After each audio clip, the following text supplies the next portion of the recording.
Hola, ¿qué tal? Vamos a hablar de sexualidad y de anticoncepción.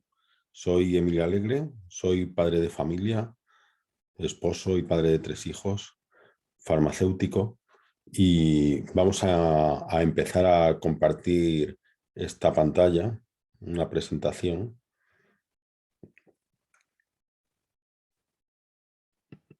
Inmediatamente aparecerá.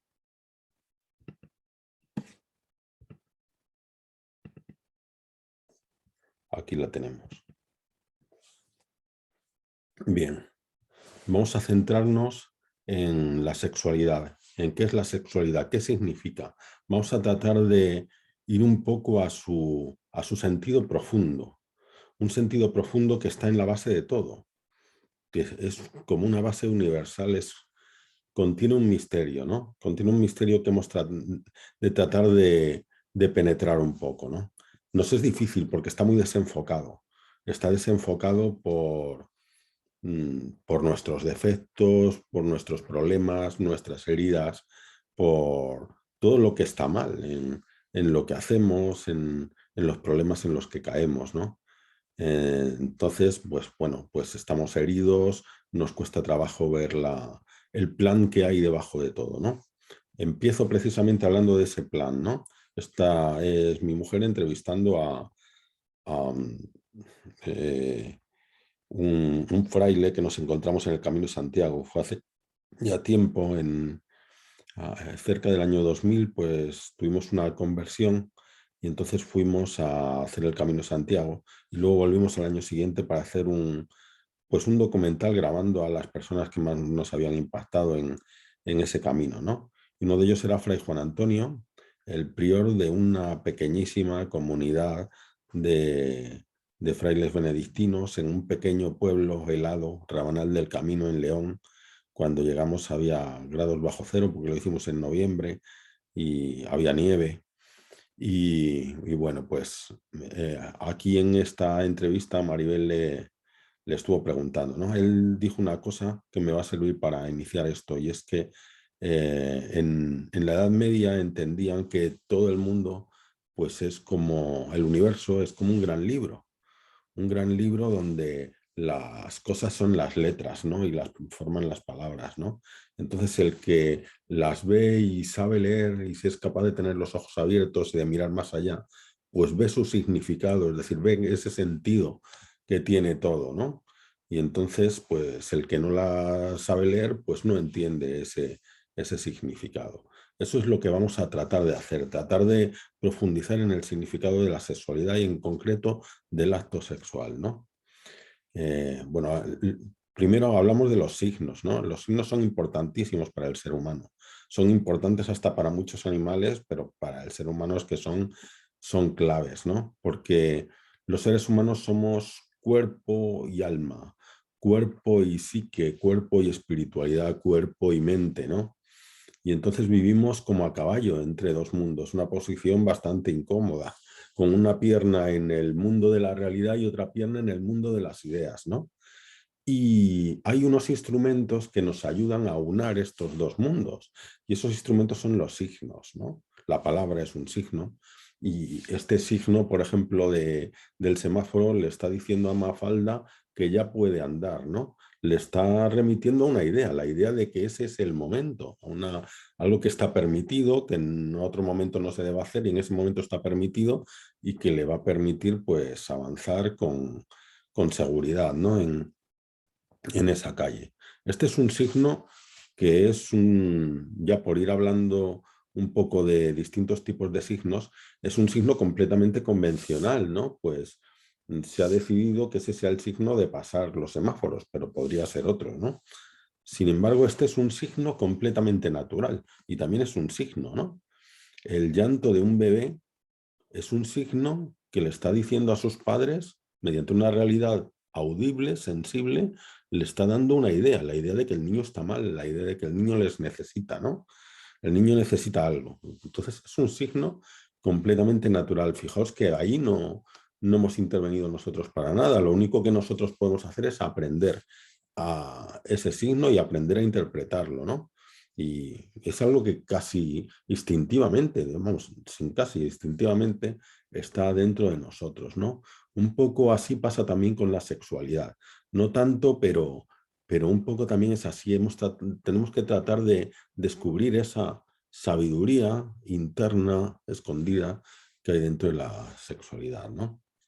Entonces, un signo siempre es algo que nos remite a una realidad o a un hecho o a una idea que, que está detrás de ese signo, ¿no? Si atendemos a la relación del signo con su objeto, eso lo decía Peirce en La ciencia de la semiótica, uno de sus libros, pues un autor que trata todo este tema de los signos y de sus relaciones, ¿no? La semiótica es la ciencia de los signos, ¿no? Pues dice que los signos, según su relación con el objeto, pueden ser iconos, índices o símbolos, como tres grandes tipos, ¿no? Iconos, índices o símbolos. ¿Qué es un icono? Un icono es algo que de alguna forma representa o evoca la realidad a la que significa. Por ejemplo, aquí el icono de andar, pues tiene un muñequito andando. Es decir, recuerda, de alguna forma, hay una relación objetiva con el hecho, ¿no? Evoca de alguna forma, es una imagen, ¿no? Por otra parte tenemos el símbolo. El símbolo es todo lo contrario, es algo completamente artificial, es decir, que no es convencional. Se ha aceptado por costumbre que ese símbolo signifique eso. Eso no hay que quitarle valor, es decir, el hombre es un ser social y las convenciones sociales pues son fundamentales. Es que si son fundamentales hasta para algunos animales, como los lobos, por ejemplo, que tienen toda su simbología, ¿no? Pues para los seres humanos lo social no es meramente artificial, lo social es también humano, ¿no? Pero, por ejemplo, una bandera, pues porque hemos decidido que la bandera de España sea así y eso no se evoca a España, pero a lo mejor pues podría haber sido blanca, roja y verde y nos evocaría a España igual, ¿no? Y en medio tenemos el índice. El índice es algo que por sí mismo acompaña necesariamente al hecho que representa y por tanto es como una garantía de la presencia de esa realidad. Por ejemplo, aquí estoy poniendo el ejemplo de una señal que se da para comprar un piso. Una señal que se da para comprar un piso es un índice de mi deseo de comprarlo. O sea, yo con eso estoy mostrando mi deseo de comprarlo. Es muy interesante, por ejemplo, imagínate que el piso costara 200.000 euros, ¿no? Damos 1.000 euros y eso es una señal de que yo quiero comprarlo. ¿Y por qué? Porque en realidad es una cantidad muy pequeña comparada con los 200.000 y la persona ya me va a reservar el piso, porque nadie en su sano juicio pierde tontamente 1.000 euros. Es decir, al dar 1.000 euros estoy demostrando, de alguna forma el índice demuestra que, que la realidad existe detrás, ¿no? El índice demuestra que yo tengo intención de comprar el piso. Se ha puesto como ejemplo de un índice, digamos, natural, el humo que acompaña al fuego. Tú ves humo y ya entiendes que hay fuego, ¿no?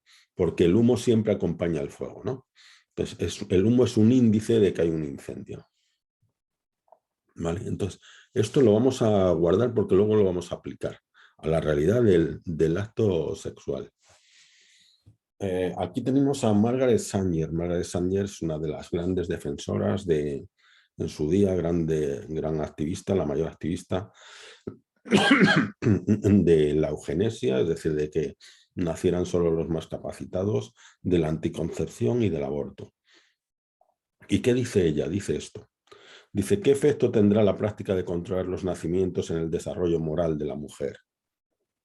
Habla de los anticonceptivos. ¿Qué efecto tendrán los anticonceptivos en el desarrollo moral de la mujer? Dice, romperá sus cadenas. La hará libre para comprender sus propios deseos y necesidades espirituales, así como los de otras mujeres.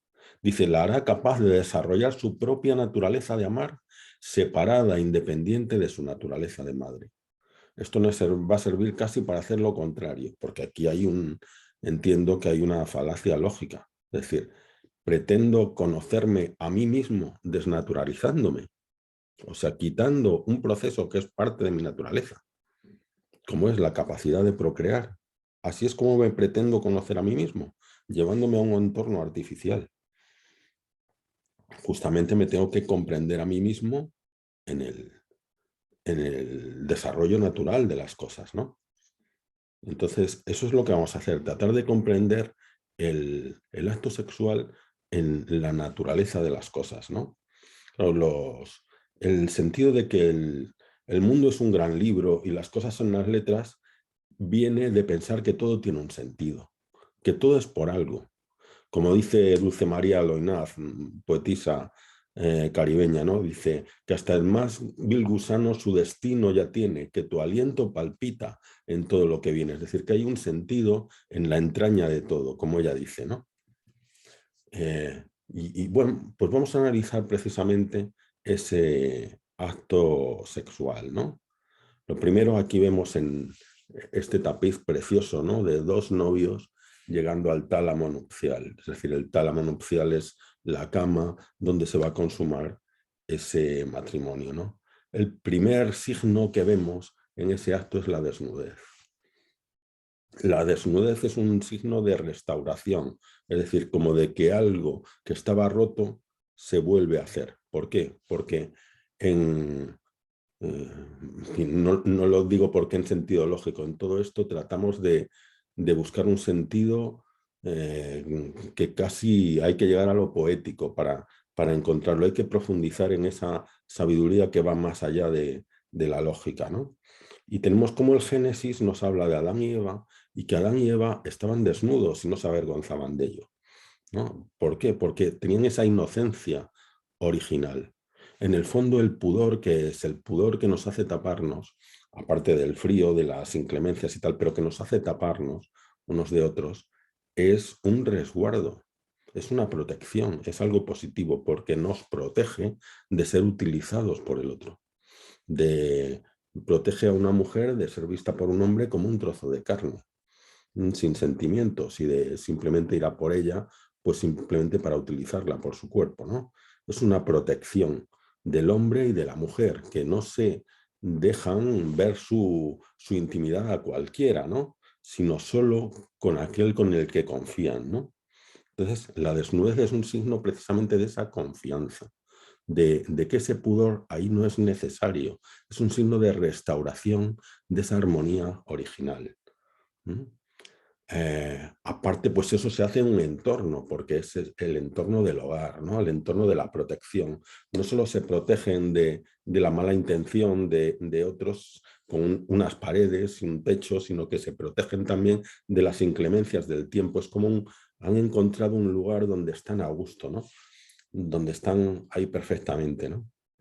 Y aparte, esa desnudez permite algo positivo, que es mostrar la belleza. Es decir, la mujer entrega esa belleza de su cuerpo al varón, no se entregan mutuamente, se entregan mutuamente. Es una belleza, la belleza consuela, la belleza nos consuela de las inclemencias de la vida, de las durezas de la vida, de una vida pues que sufrimos y que sabemos que no debería ser así, de alguna forma sentimos que estamos hechos para el paraíso, ¿no? Y la belleza nos consuela, ¿no? Hay una película muy bonita de un médico italiano que fue santo, no recuerdo ahora mismo su nombre. Este médico, bueno, se hizo amigo de un niño que encontró en la calle. Este niño, el pobre, pues no tenía padres, pues malvivía en la calle y estaba muy enfermo. Ya cuando le conoció él, pues ya no le podía curar. Y, y entonces, bueno, pues él le ayuda y tal, y se lo lleva a la playa, ¿no? Él nunca iba a morir ya y nunca había visto el mar, y se lo lleva a ver el mar, ¿no? Moriría en sus brazos, ¿no? Y, y viendo ese mar, claro, él se queda extasiado, él había vivido en esas calles tan sórdidas, tan feas, en medio de la basura, en medio de gente que le maltrataba, que nadie le quería, ¿no? Y bueno, pues ahí entre los brazos de ese médico ve ese mar, esa belleza, y hablan del consuelo que es la belleza, ¿no? De cómo la belleza Dios la ha hecho para consolarnos, ¿no? de esas cosas negativas que sufrimos, ¿no? Pues esa belleza se entrega del uno al otro, ¿no? Esa belleza que se entregan y que el otro acoge, ¿no? Hay en esa entrega de la belleza y en esa acogida hay también algo muy importante, ¿no? Un signo. Otro signo es ya la unión de los cuerpos, ¿no? Esa unión de los cuerpos tan tremenda que va más allá casi de la capacidad de la materia para juntarse y que pues hace reflejo también de eso que también dice el Génesis. Por eso dejará el hombre a su padre y a su madre, se unirá a su mujer y serán los dos una sola carne, ¿no? Se hacen esa una sola carne, ¿no? Eso es un icono. Estamos hablando aquí de iconos, el icono de la belleza, el icono de la desnudez, el icono de la unión de los cuerpos, ¿no? Y eso es un icono de esa unión entre el hombre y la mujer que va más allá de la cama, ¿no? Que es una unión de la vida, una unión en la que uno se dan al otro y forman una sola carne. Y una sola carne no se refiere solo al cuerpo, se refiere a todas las facetas de la vida, ¿no? A todo lo que ellos van a hacer en la familia, ¿no? A todo lo que se van a apoyar mutuamente, todo lo que van a pasar juntos de bueno y de malo, ¿no? Toda esa unión, ese es un icono que se produce en la unión de los cuerpos, ¿no?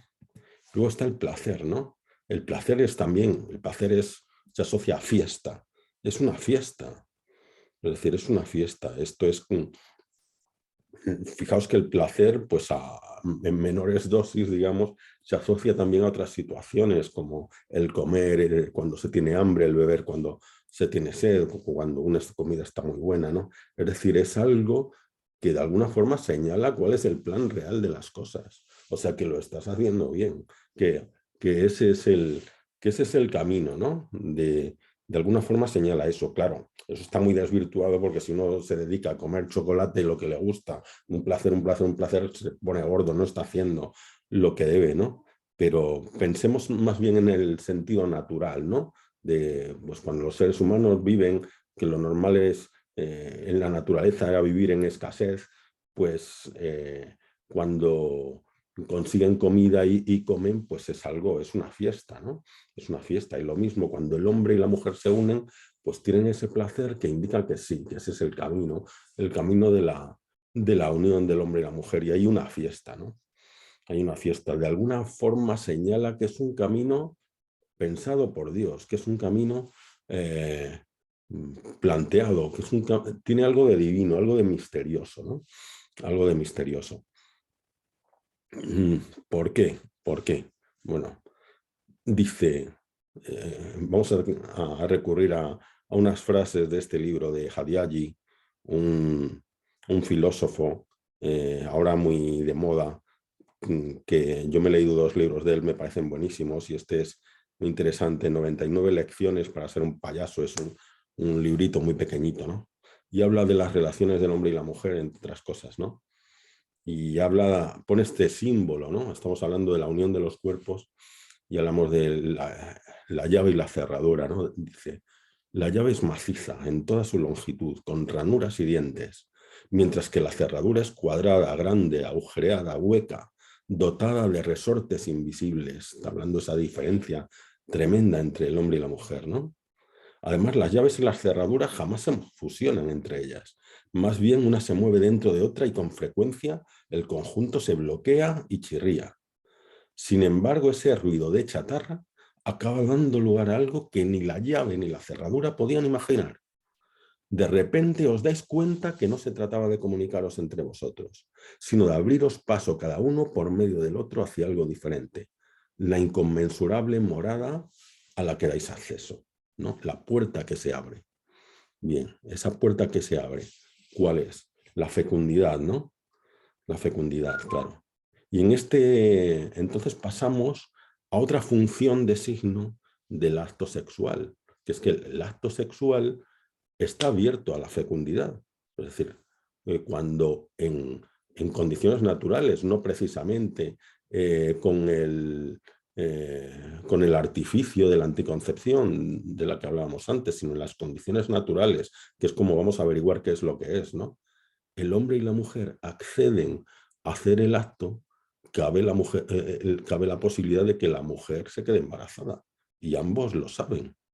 Entonces, ese acto es un signo importantísimo, porque es un signo importantísimo porque ella le está diciendo, sé que puedo quedarme embarazada y lo hago contigo. Es decir, ¿qué signo más fuerte? Es decir, es un signo de confianza, porque ella sabe que se puede quedar embarazada, que puede tener un hijo y que va a necesitar un esposo, va a necesitar al chico para ayudarla, para ayudar a que sea el padre de ese hijo, que los cuide a los dos. ¿Mm? Y él lo mismo, pues sabe que la puede dejar embarazada, ¿no? Y si él pues es una persona responsable, que se supone que lo es, pues ese hijo suyo, pues quiere que ella sea su madre. La está eligiendo a ella. O sea, se están eligiendo el uno al otro mm, para toda la vida, porque cuidar a los hijos pues puede ser será para toda la vida, ¿no? Es un signo de elección, un signo de donación tremendo, ¿no? El uno se dona al otro. Ella se dona de forma tremenda, más que él, ¿no? Ella se dona porque es en su propio cuerpo donde se va a producir eso, donde se puede producir eso. O sea, la donación que hace la mujer es tremenda, es tremenda. Es que se dona a sí misma, porque no es solo su cuerpo, es su vida, es su vida. Y él, pues también, eso es una confianza en él muy importante. Para el hombre ese papel es muy importante, el que se espere algo de él. Del hombre se está esperando todo. Se está esperando que la acoja a ella, que los proteja a los dos, es decir, que dé la cara, ¿no? Y se está confiando en él. Entonces el hombre responde a esa confianza pues dándose también, ¿no? Es decir, y eligiéndola a ella. Si yo quiero que tú seas la madre de mis hijos. Eso es lo que se están diciendo el uno al otro. Que quieren que sea uno el padre y la otra la madre de sus hijos, ¿no? Es un signo fortísimo, fortísimo en la naturaleza. Este es el signo y es un signo abierto a Dios. Es más, antes decíamos que en el placer es un signo de alabanza, ¿no? De alabanza al Creador por lo que nos da. Pues esto es un signo de apertura a la acción del Creador, porque el Creador es el que infunde el alma. Es decir, el óvulo y el espermatozoide forman el cuerpo, pero ese principio vital que es el alma, que no es solo ya algo, digamos, puramente religioso de quien tenga una fe religiosa. Creo que muchos no entienden que el concepto de alma es filosófico, es decir, es incluso anterior al tema religioso. Vamos, anterior, que es que no hay que tener una fe específica para entender que hay un alma.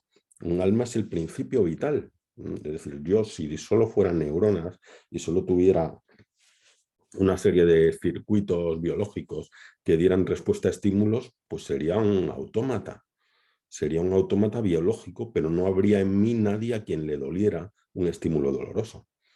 Es decir, ese estímulo doloroso desencadenaría una respuesta, incluso un llanto, pero dentro no habría un yo. Ese yo es el alma. Ese yo es lo que nos hace individuos, lo que nos hace seres individuados, ¿no? Que incluso los animales pues, pueden tener su alma animal de alguna forma. Nosotros tenemos ese alma humana, ese alma personal, ¿no? Bueno, pues decía que Dios infunde el alma, es decir, es un acto de alabanza a Dios. Dice la Biblia, la gloria de Dios es el hombre vivo. Pues el acto mayor del hombre vivo es precisamente esa unión del hombre y la mujer abiertos a Dios y dispuestos a recibir ese don de la vida, de la procreación, como se figura aquí en este cuadro, ¿no? Bien, hemos hablado del acto sexual como icono, lo que se ve en el acto sexual, lo que significa también como índice, es decir, que uno se den al otro sabiendo que se puede quedar embarazada ella, es un indicio de su amor, es un indicio de eso que se llama amor. Los griegos hablan de exousia, que es un aliento que sale del ser, como es algo misterioso, ¿no? Eh, pues como símbolo también tiene un significado social. Eh, en el sentido social, pues es lo que entendemos por matrimonio, ¿no? Está relacionado con el matrimonio. Es un signo nupcial. O sea, la primera vez que un hombre y una mujer hacen eso en la naturaleza eso significa, claro, por ser índice y por ser icono, es también símbolo de esa nupcialidad, de esa exclusividad de uno ante uno y una que se presentan como matrimonio ante el resto, ¿no? No vamos a detenernos mucho más aquí, vamos a seguir un poco más adelante y en el fondo es una unión, una donación del uno al otro, una donación del uno al otro, lo que eso simboliza y que además es un símbolo que, claro, simboliza una realidad, es decir, tiene sentido si eso se da en una realidad, si ese hombre y la mujer pues están unidos en su realidad como pareja, ¿no? Y bueno, pues y así son capaces de dar lugar a esa familia, ¿no?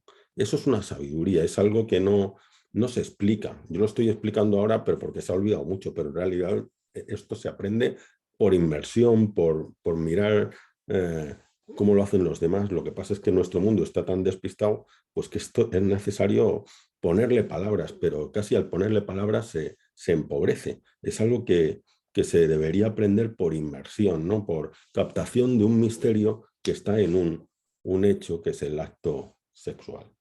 ¿Qué pasa cuando eso desaparece? Pues lo primero que pasa es que la estructura se mantiene. Es decir, se pierde el sentido de las cosas, el sentido profundo de las cosas, pero se conservan las normas que quedan como normas huecas. Entonces, las personas que siguen normas huecas están reprimidas por esas normas. Es decir, yo no puedo unirme a ese, no puedo irme al pajar que me apetecería, y no sé por qué, solo porque si lo hago, pues me van a mirar mal y además me puedo quedar embarazada y ya la he liado y no sé qué. Entonces estoy reprimido, reprimida, ¿no? Y entonces cuando una persona lo hace, pues la señalamos, la expulsamos, la maldecimos, ¿no? Eso es el puritanismo. El puritanismo es algo que es vivir la norma exteriormente, pero simplemente por el hecho de esas normas, no porque yo esté convencido, no porque yo haya asimilado la bondad que hay en la norma. Es que si una norma no es buena, lo que hay que hacer es tirarla.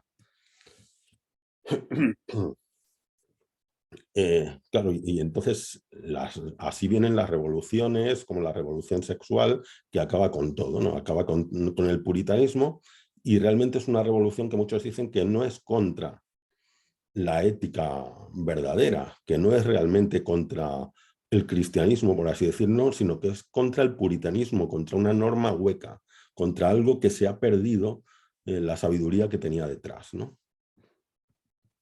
¿Qué pasa? Pues que entonces viene también la anticoncepción y ya como además ni siquiera existe el peligro, aunque sí existe, hará falta siempre el aborto para conjurar ese peligro, porque ningún anticonceptivo es eficaz al 100%, ¿no? Pero como existen ya los anticonceptivos, pues ya pues directamente se cambia el significado del acto sexual. Pero claro, el significado del acto sexual, si se cambia, se pierde mucho. Se pierde todo lo que hemos hablado, ¿no? Se puede perder, ¿no? Por el camino y sobre todo se atañe, se está afectando a algo que es el pilar de la familia y que es el pilar de la sociedad. Entonces se debilita la familia, se debilita la sociedad, ¿no? Y cambia todo, ¿no? Que es lo que estamos viendo, ¿no? Es lo que estamos viendo que sucede. Entonces, las relaciones que hay actualmente, pues dependen en gran medida de un producto, que son los anticonceptivos. Si no hubiera anticonceptivos, seguramente pues tendríamos que plantearnos el vivir de otra manera. Pero el haber perdido lo que yo creo que es la sabiduría inicial, la sabiduría que acompaña al sentido del acto sexual y tener disponibles los anticonceptivos nos lleva a relaciones personales, relaciones interpersonales que no son auténticas, que dependen de una cuestión artificial como son los anticonceptivos. Creo que en muchos casos habría que plantearse qué vida llevaría yo o cómo me estaría planteando yo mi vida si ahora mismo desaparecieran los anticonceptivos. Y yo tuviera que indagar un poco más también en el sentido profundo del acto conyugal, del sentido de la unión del hombre y la mujer y de la familia, ¿no? Esto es importante, ¿no? Yo creo que la etapa que más cambiaría es la juventud. Creo que muchos jóvenes pues tendrían su intención de formar pronto una familia y de, sí, pues avanzar en el terreno laboral, avanzar en el, en, en el aprendizaje, en los estudios, pero no vivir para estudiar, no vivir para trabajar, sino todo eso con la intención de formar una familia. Muchas veces habrá que esperar y la espera también a veces es buena, la espera también ayuda a madurar, pero lo que estamos haciendo, que es construir una sociedad donde la gente empieza a tener hijos a partir de los 30-35, pues es algo completamente antinatural. Y no es lo que va a favor precisamente de la libertad y de las aspiraciones que tienen muchos jóvenes, ¿no? Lo que pasa es que para dar un paso en ese sentido, estamos construyendo una sociedad de tal modo que dar pasos en ese sentido muchas veces es heroico. Es decir, ser joven significa muchas veces paro juvenil, es decir, hay la capacidad de acceder a un puesto de trabajo es escasa. Cuando acceden son puestos pues poco fijos, o sea, con pocas garantías y con poco sueldo. Y encima tenemos el problema paralelo de la vivienda. La vivienda, pues se ha especulado con un bien de primera necesidad, que es la vivienda, algo que es para qué sirven los gobiernos si no es para evitar la especulación con los bienes de primera necesidad, ¿no? Pues quiere decir que acceder a un piso como necesita una familia, que son 3 dormitorios, uno para la pareja y un par de dormitorios para los niños, pues es imposible con 20 y tantos años, ¿no? Entonces muchas veces no es que no se quiera, es que lo estamos poniendo muy difícil, ¿no? Pero bueno, este es un camino, ¿no? El otro camino es decir, pues nada, como no se puede, la juventud es para divertirse, vamos a pasar aquí de uno a otro, de una a otra, hasta que ya pues sentemos la cabeza y a los 30 y tantos nos planteemos tener hijos. Y luego ya vienen los problemas, porque la fertilidad no es lo mismo que con 20 y tantos que con 30 y tantos, etcétera. Bueno, pues vamos a hablar precisamente vamos a cambiar un poco de tercio y vamos a ir un poco a hablar de anticoncepción, anticonceptivos, de situaciones. Puede haber situaciones en las que no sea posible tener un hijo para un matrimonio, ¿no? Porque haya problemas económicos, porque haya problemas de salud y donde pues haya que recurrir a otras acciones, ¿no? Entonces vamos a hablar precisamente de anticonceptivos y aquí tenemos una gráfica que es sobre el índice PER. El índice PER es una forma de evaluar la anticoncepción y nos da el número de embarazos que se da con ese método si lo utilizan 100 mujeres durante un año. ¿Cuántos embarazos aparecerían? Y esto hablando en parejas o mujeres que tienen una actividad sexual habitualmente, ¿no? Sin método, una pareja fértil, una pareja, vamos, que no tenga unos problemas importantes de fertilidad y que tengan relaciones, el 85% de ellas van a tener hijos en un año. Eso no quiere decir que si pasa un año pues, sin tener hijos, pues ya es que haya un problema. Se puede esperar algo más, ¿no? Pero ya se puede ir pensando en que haya algún problema, en que haya alguna situación, ¿no? Y de ahí para abajo, ¿no? Pues, por ejemplo, por hablar de el preservativo. Con un preservativo habría 18 embarazos de cada 100. Un índice PER bastante alto, ¿no? Bastante malo en ese sentido, ¿no? La píldora estaría en 9. Nos sorprende porque pensamos que todas estas cosas, que los anticonceptivos son casi 100%. No lo son nunca. No son nunca. Por eso el aborto va siempre unido. Porque todo esto de la revolución sexual sin el aborto es muy difícil, porque es que con anticonceptivos solo, pues acabaría en muchos casos teniendo hijos, como sucede, quedando embarazada la mujer y para eso está el aborto. Es decir, esto es, por supuesto, yo estoy en contra de esto, pero eso es el planteamiento cruel que se hace con la revolución sexual. Hace falta el aborto porque es que si no se caen muchas cosas, ¿no? Bien, pues la píldora 9, una inyección hormonal cada 3 meses, 6, ¿no? DIU de cobre o DIU de levonorgestrel ya estamos por debajo de 1%, ¿no? Son, en ese sentido, tienen un índice de PER más bajo, ¿no? Y más bajo la vasectomía, aunque no es cero. No es cero porque las vasectomías hay veces que se hacen mal y que no funcionan. Y lo mismo pasa con la esterilización femenina, la ligadura de trompas, que está ahí con un 0,5, ¿no? Un 0,5.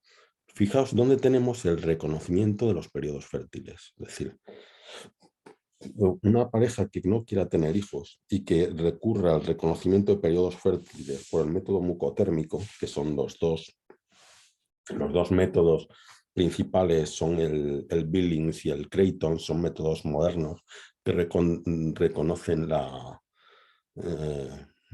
capacidad de la mucosa para dejar pasar a los espermatozoides, pues esto es 6, está por debajo de la píldora, ¿eh? Y desde luego muy por debajo del preservativo. Es decir, muchas veces cuando se dice es que los métodos naturales, porque a veces se le llaman métodos naturales, ¿no? Porque es que los métodos naturales pues no funcionan y tal. Bueno, eso se refiere a métodos que había antes, como el ojino y como el de la temperatura, que lo que hacían era establecer un calendario y para mujeres que tenían los ciclos muy regulares, pues eso servía más o menos, ¿no? Pero las que no, que son muchísimas, pues eso no les sirve. Y claro, pues ya se han quedado con eso y no se atiende a estos nuevos métodos que tienen una eficacia probada en estudios muy superior. En parte porque interesa echar por tierra estos nuevos métodos, porque claro, esto va en contra del beneficio económico de muchas empresas, ¿no? Bien, este es el ciclo menstrual. Esto nos va a servir para explicar un poco cómo funcionan estas cosas, ¿no? El reconocimiento de los periodos fértiles, etcétera, ¿no? Aquí tenemos el ciclo endometrial, es decir, esta es la pared, la mucosa del endometrio, que es la mucosa que recubre la parte interior del útero, ¿no? Donde se recibe al blastocisto, es decir, el óvulo fecundado que eh, va multiplicándose, sus células van multiplicando hasta formar el blastocisto, un embrión que se anida en la pared del útero. Para que anide en la pared del útero debe estar engrosada, debe tener estas cavidades y debe tener capilares sanguíneos que lo alimenten y que lleven allí ese oxígeno, ¿no? Esto es fundamental, ¿no? Entonces, a lo largo de todo el ciclo, pues esa pared va a ir aumentando hasta alcanzar eso que se llama decidualización, esa situación en la que es capaz de acoger el embrión, ¿no? Cuando pasan unos días y ese embrión no aparece, pues entonces esto se degrada y se produce ese sangrado, que es la menstruación, y vuelta a empezar a crecer, etcétera, ¿no? Mientras en el ovario pues va pasando que un folículo pues se va transformando y va dando un óvulo hasta que lo libera. Y eso se produce en la ovulación, ¿no? Esa ovulación está marcada por un pico de una hormona que segrega la hipófisis, que es la hormona luteinizante, la hormona LH. Ese pico hace que el ovario libere el óvulo. Ese óvulo se libera en la trompa de falopio y es en la trompa de falopio donde un espermatozoide la alcanza y se produce esa fecundación, ¿no? Y luego ya se va multiplicando mientras desciende por la trompa de falopio hasta que anida, ¿no? Esto es lo que se produce y todo está regulado por este ciclo hormonal. Estas hormonas de la hipófisis que segrega la hipófisis hacen que también el ovario segregue sus hormonas, ¿no? Las hormonas que son los estrógenos y los progestágenos que van marcando. Aquí hay un pico estrogénico, luego baja y luego hay una elevación, una meseta hasta que luego baja otra vez. Y la progesterona, pues a partir de la ovulación, va aumentando, va haciendo que crezca este endometrio hasta que luego desaparece y produce la menstruación, ¿no? Entonces, engañando a esas hormonas, dando progesterona todo el tiempo y tal, pues se impide la ovulación y se impide también que esa capa de endometrio pues esté como debe estar, ¿no? Bien. En el embarazo normal lo que pasa es eso, pues se alcanza el óvulo por un espermatozoide, solo deja pasar a uno, es fecundado y este embrión, que ya es un ser humano nuevo con todas sus características, ahí ya se sabría, ya tiene todas esas características, ya se podría saber si va a tener los ojos azules o marrones, si va a tener el pelo oscuro, si es niño o niña, por supuesto, si pues todas sus características están ahí ya predefinidas, únicas, ¿no? Y se va a anidar en la pared del útero. Como digo, hay anticonceptivos. Los anticonceptivos en general funcionan de 3 formas y muchos tienen las 3 formas a la vez. Primero, lo más importante es que disminuyen la ovulación, es decir, engañan hormonalmente a todo este sistema y hacen que no se ovule. Si no hay óvulo, pues no hay posibilidad de embarazo. También hacen que la pared del útero, el endometrio, no crezca como deba. Y por tanto, aunque hubiera embarazo, que a veces puede haberlo porque hay un fallo y se produce la ovulación, pues habría embrión, se podría producir un embrión, pero ese embrión no llega a anidar y muere. Esto en realidad es un aborto.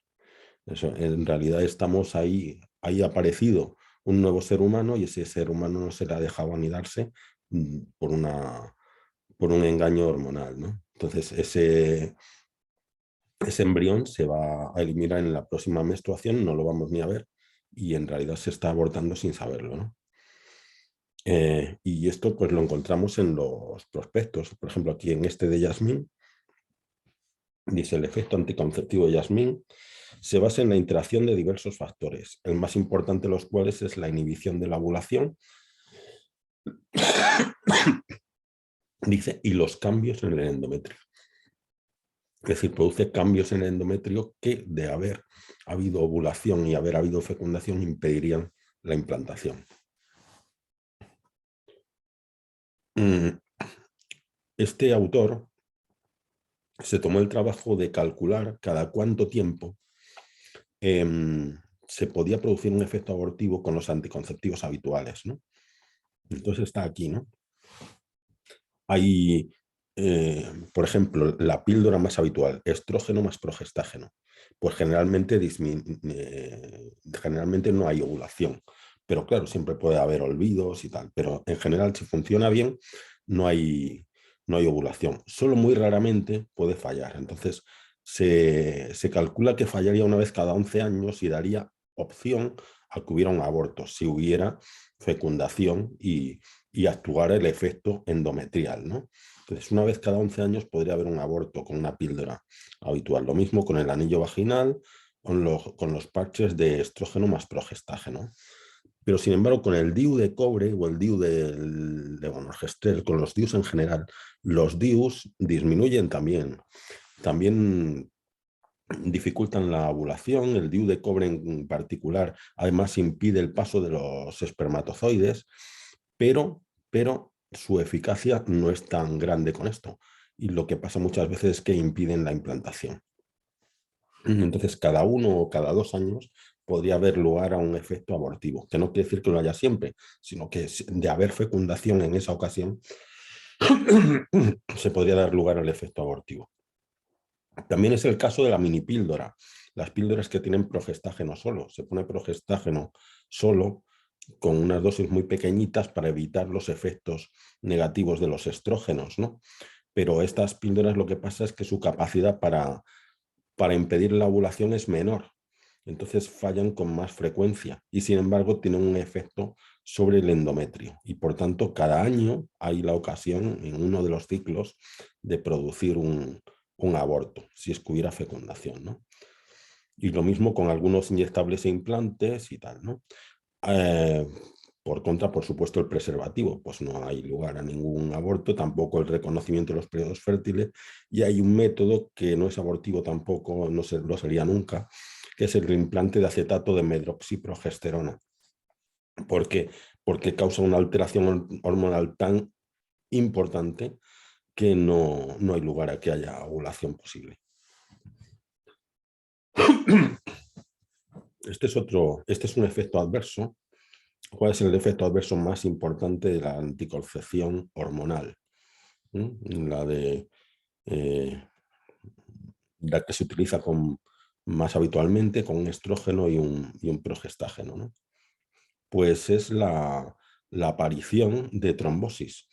Trombosis venosa profunda, como tenemos aquí en las piernas, la más frecuente, y que a veces acaba en una trombosis pulmonar, un tromboembolismo pulmonar.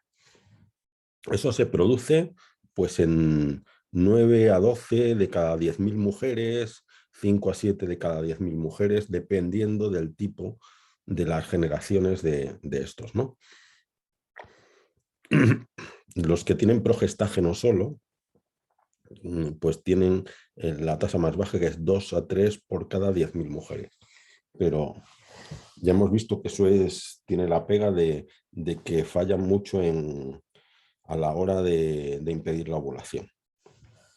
Entonces, aquí tenemos esta situación, ¿no? Esto es una vena normal, por ahí pasa la sangre.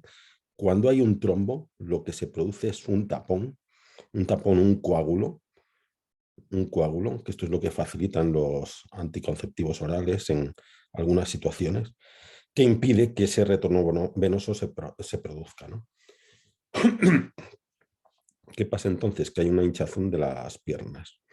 Y esa hinchazón de las piernas, pues es porque se está impidiendo que todo este líquido pase hacia arriba, ¿no? ¿Qué puede pasar? Pues que este tapón se vaya deshaciendo y se vayan produciendo trocitos, y esos trocitos suban por aquí. Pero cada vez este tapón es más fácil que avance porque cada vez la vena es más gorda, la vena es más gruesa, así que va a tener fácil avanzar, va a tener fácil subir, va a subir hasta el corazón. Y por el corazón va a pasar, porque las válvulas del corazón pues lo dejan pasar. Son gruesas también, dejan pasar ese émbolo, pero donde se va a atascar, o donde se van a atascar esos trocitos, es en los capilares de los pulmones. En los pulmones se van a atascar. Al llegar a los alvéolos, la zona de los alvéolos se va a atascar. Y van a producir ahí una enfermedad porque esa área se va a quedar sin sangre, se va a quedar sin irrigación sanguínea, y es una condición muy grave que requiere hospitalización y requiere, y que incluso en el 15% de los casos es mortal. Afortunadamente esto pasa poco, pero aún así, fijaos que, imaginaos 5 casos en 10.000 mujeres al año. Eso es poco, pero si tenemos en cuenta que hay millones de mujeres que toman estos anticonceptivos durante muchos años seguidos de su vida, pues ese riesgo se va multiplicando. Y además hay factores que lo aumentan. Un factor importante es el tabaco. El tabaco aumenta mucho el riesgo de esto, es una contraindicación de los anticonceptivos hormonales. Y y otro que lo aumenta son algunas condiciones que son desconocidas, que es que hay muchas personas que tienen predisposiciones un poco aumentadas a la coagulación. Son predisposiciones que no van a afectar en realidad a lo largo de su vida, si no tienen un problema importante, que no se la van a notar, y que, sin embargo, si toman anticonceptivos orales, pues dan más riesgo de que se produzcan estos problemas. Algunos problemas de estos también se ven en el embarazo, y algunas de estas personas, si tienen estos problemas de coagulación en el embarazo, pues pueden darse abortos, algunos abortos, incluso abortos de repetición. Es algo que se estudia en algunas situaciones para facilitar pues, que puedan tener hijos, ¿no? En concreto, este estudio, pues en Noruega hace poco, bueno, en el año 2000, ya hace 20 años, pero quiero decir que ya se sabe desde entonces, se ha cuantificado cuál es el porcentaje de mujeres jóvenes, la frecuencia de mujeres jóvenes que tienen no ya trombosis venosa profunda, sino tromboembolismo pulmonar, ¿no? Tromboembolismo pulmonar, pues se vio aquí en 4,1 por cada 100.000 mujeres. 4,1 por cada 100.000 mujeres, ¿no?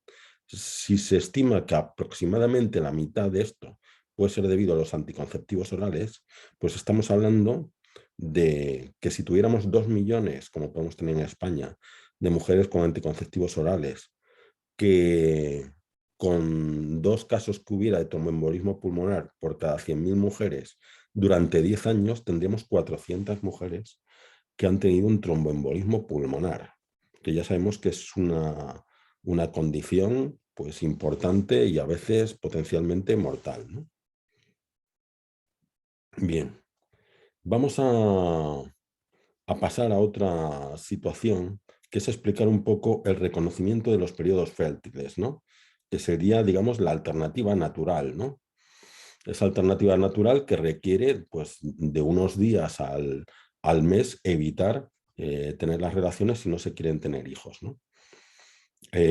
Aquí está el aparato reproductor femenino, aquí está la vagina, por aquí entraría el pene en la relación sexual y aquí quedarían los espermatozoides, quedaría el semen con los espermatozoides. Aquí está el cuello del útero y el útero, ¿no? Aquí es donde está el endometrio y donde se produciría luego la anidación. Bien, aquí hay unas glándulas que segregan un mucus, un moco, que cuando no hay fertilidad está esto taponado. Es decir, los espermatozoides no pueden pasar de aquí, entonces en 5 o 6 días, bueno, menos, porque ahí aguantan menos, mueren, ¿no? Pero aquí por dentro ya, dentro del cuello del útero, cuando hay fertilidad, pues en los días fértiles, aquí hay un mucus que deja de estar seco, deja de impedir el paso de los espermatozoides y empieza a ser como acuoso, más como agüilla, más fluido, ¿no? Entonces permite el paso y les permite el paso hasta aquí. Esta zona corresponde a esta de aquí. Estas zonas son las criptas cervicales, las criptas espermáticas, que son como hendiduras donde ahí pueden quedar resguardados los espermatozoides. Ahí tienen buena temperatura, tienen hasta su alimentación y tienen su oxígeno. Así que ahí pueden vivir y viven hasta 5 o 6 días. No más pueden vivir. Entonces, esta situación es de espera a la ovulación. El día final es la ovulación, porque una vez que el óvulo sale por aquí, el óvulo aguanta muy poco tiempo fértil, muy poco tiempo vivo. Solo aguanta 8 horas, como mucho 24 horas, de 8 a 24 horas. Entonces, estos espermatozoides que estaban por aquí pasan hacia allá, cuando está el óvulo les dejan pasar hacia allá, porque el moco de aquí se fluidifica también, y entonces en pocos minutos pueden llegar hasta el óvulo. Gracias a las contracciones del útero, en 15 minutos puede llegar hasta aquí. Es decir, si la relación fuera en el momento de la ovulación, un espermatozoide recién liberado aquí podría pasar hasta aquí en cuestión de minutos. En cuestión de minutos. Cuando no es así, cuando es antes de la ovulación, pues puede estar aquí 5 días esperando y hasta que luego ahí pasa, ¿no? Si se produce antes de esos 5 días, pues el espermatozoide se va a quedar aquí y va a morir. Es decir, es una fase que no es fértil. Los días fértiles a lo largo del mes son estos. Estos son los días fértiles. Yo creo que esto es algo que a mí me sorprende mucho que esto nos enseñe. Y que hoy que tanto se habla de empoderamiento de la mujer y tal, pues no, las mujeres no sepan cuáles son sus días fértiles, no se controlen su propio cuerpo, no se conozcan, ¿no?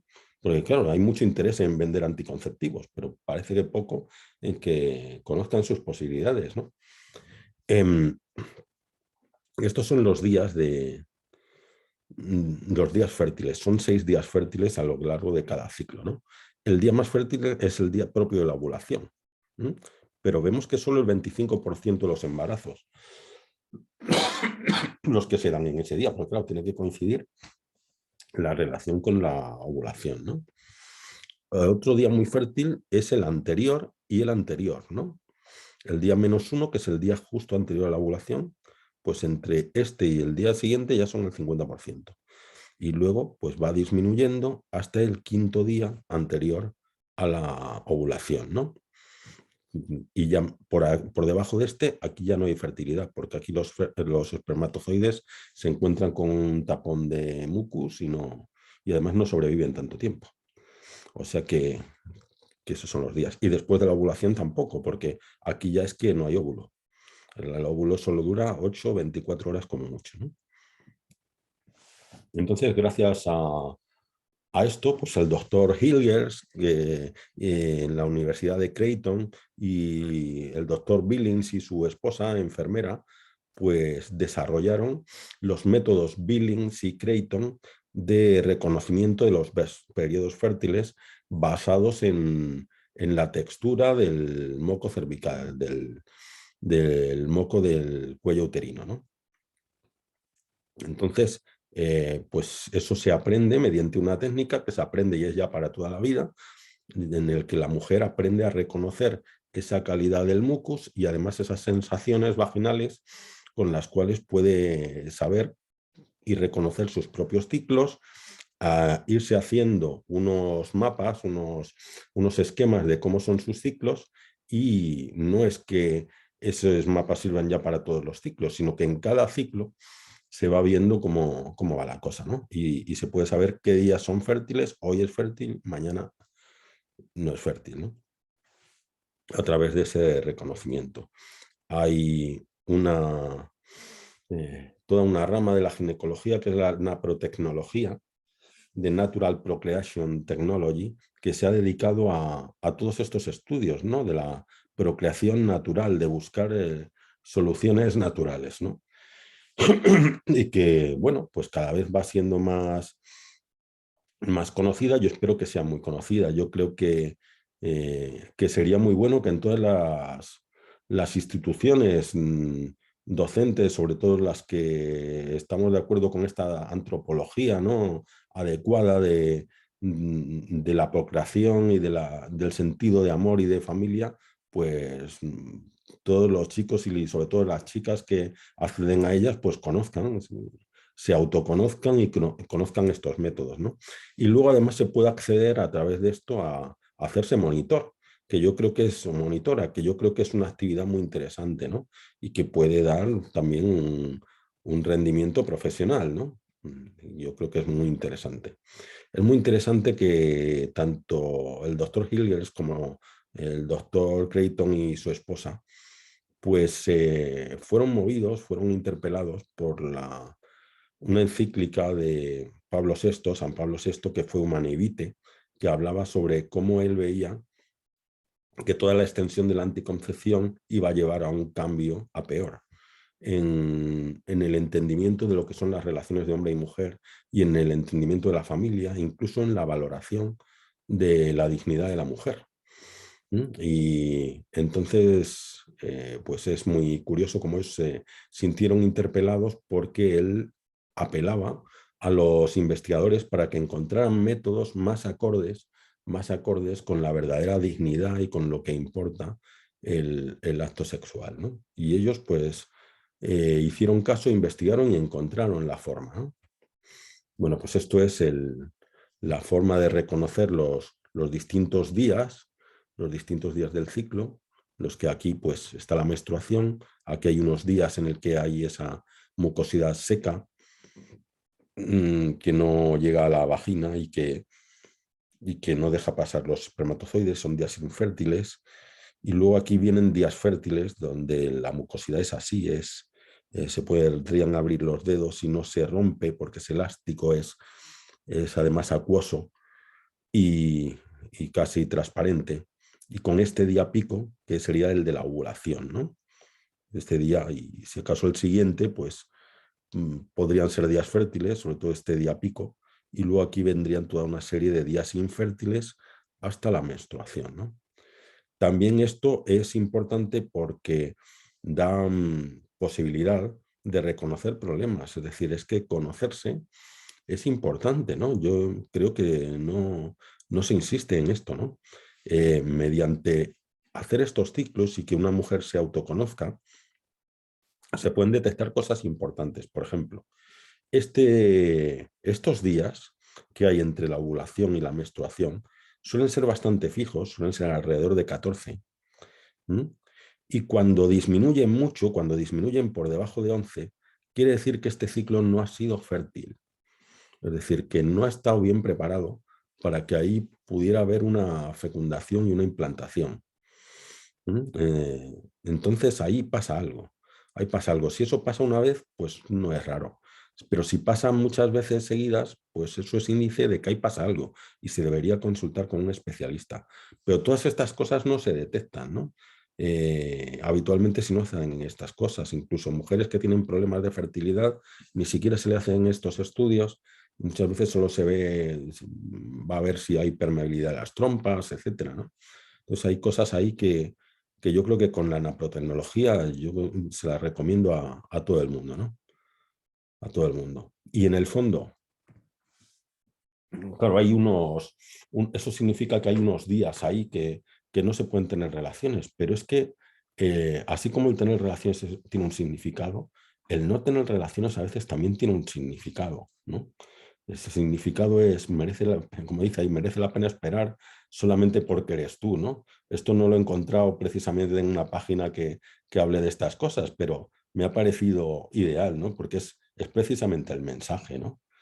Y ese mensaje se traduce también en todo este proceso, ¿no? Yo creo que estamos viviendo una situación en la que se ha perdido el sentido auténtico, el sentido profundo, la sabiduría que acompaña a la sexualidad y se está tomando como un juguete, ¿no? Es eh, una forma inmadura, ¿no? De alguna forma entiendo que todo esto es un proceso de maduración, ¿no?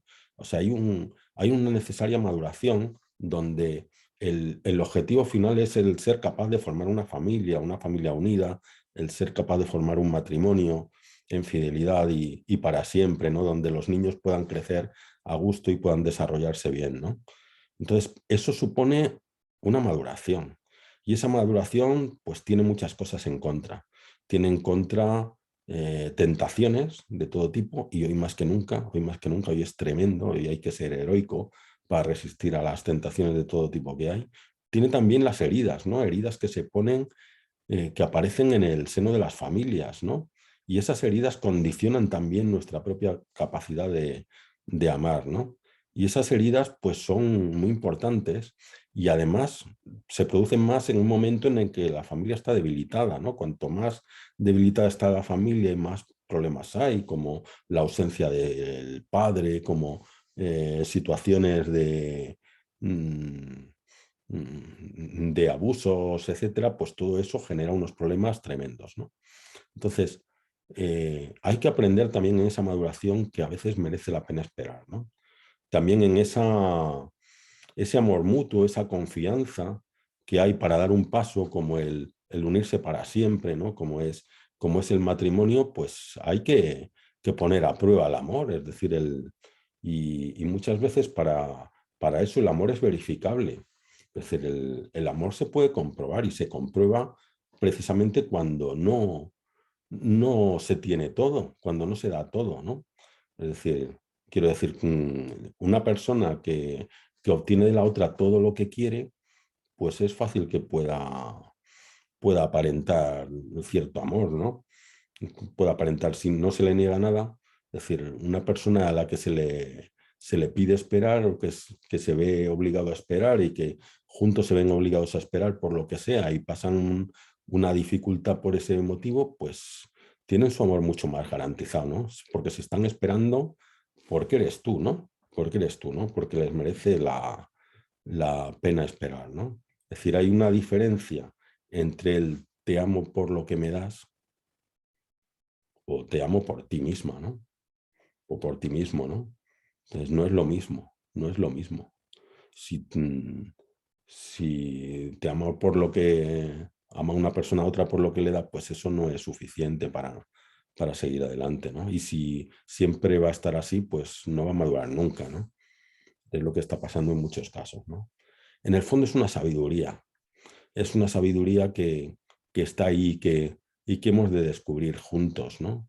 El hombre y la mujer, pues que son capaces juntos de grandísimas cosas, ¿no? Y en el fondo, pues esto es lo que se puede decir, esto es lo que está en el misterio que apenas hemos arañado de la unión del hombre y la mujer que está yo creo que en la base de todo, en la base de todo. Bueno, pues nada más. Espero que os haya gustado y que me deis vuestros comentarios.